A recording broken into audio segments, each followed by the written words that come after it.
Natural gas currently makes up only 3% of the total primary energy mix in South Africa, but this is expected to grow to around 10% over the next decade. Joining us now for more is Chris Bredenhan. He's a director at PwC. Chris, thanks so much for joining us this afternoon. Well, as I said, it's expected to grow to around 10% over the next decade. Is that anything that we should be getting excited about? Because if you're looking at it, on a percentage basis, it's still relatively small.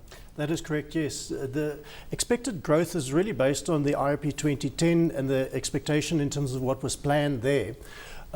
Clearly, it's something to get excited about from a point of view of a changing energy mix, energy security and climate change.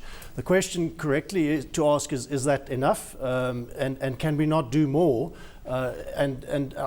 My personal view is that there's probably opportunity for more, both in terms of changing that mix either from indigenous gas or from gas that is sourced from the rest of the world.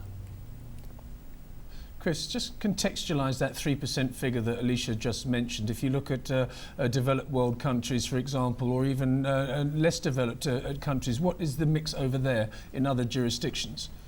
I think it varies depending on the amount of gas that's available in a market itself in terms of sources.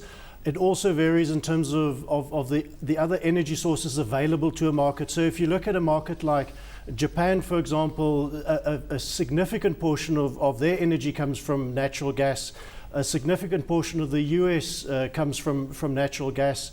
And it's also driven to a large extent by the extent of infrastructure that is available for natural gas as well. Also, just what kind of regulatory burden you're having to face as you venture into this territory. I mean, you highlight that there's significant interest in exploring for and developing local natural gas here in South Africa, but there's been significant debate about fracturing, for example, for shale gas in the Karoo, and one would assume that acts as somewhat of a deterrent to investment in this space. Correct. I think perhaps not as much as a deterrent as it is a barrier to be overcome. And I think there's a need for certainty. I think given the need for energy in an economy and the role that energy has to support economic growth, there's always a need to say, well, where does our energy come from and at what cost? So there's a little bit of uncertainty, or not a little bit, there's a lot of uncertainty about the regulatory environment specifically associated with shale gas exploration in South Africa. It's being addressed and it's holding back the development of that. Having said that, I think it's important also to say that's not the only play to be made for natural gas in the South African context. It's certainly the big elephant in terms of size. But we also have other really interesting plays around other unconventional natural gas in the form of coal bed methane that certainly is starting up to be a very interesting play. And together with, we should also, from an energy point of view, take a regional view. From my point of view, I think if we look at what's happening in Mozambique and Tanzania with the huge natural gas finds there, we should also be saying, what does that mean for South Africa? Is there another potential source?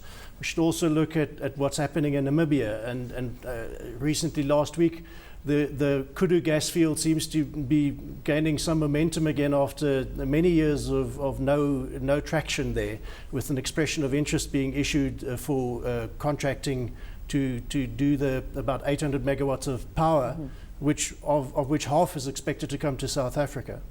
Are those conversations happening on Chris, a regional basis? Sorry, Lindsay. Are those conversations happening on a regional basis, and are we seeing collaboration on that front? Because as you say, you've got a country like Mozambique making some stride. Are we leveraging off their experience enough and taking those lessons forward? I think, yes, there are conversations taking place across borders and across this region, both in terms of a point of view of saying, how do we get power into South Africa? So Eskom clearly are in discussions with NamPower, with the Kudu gas field.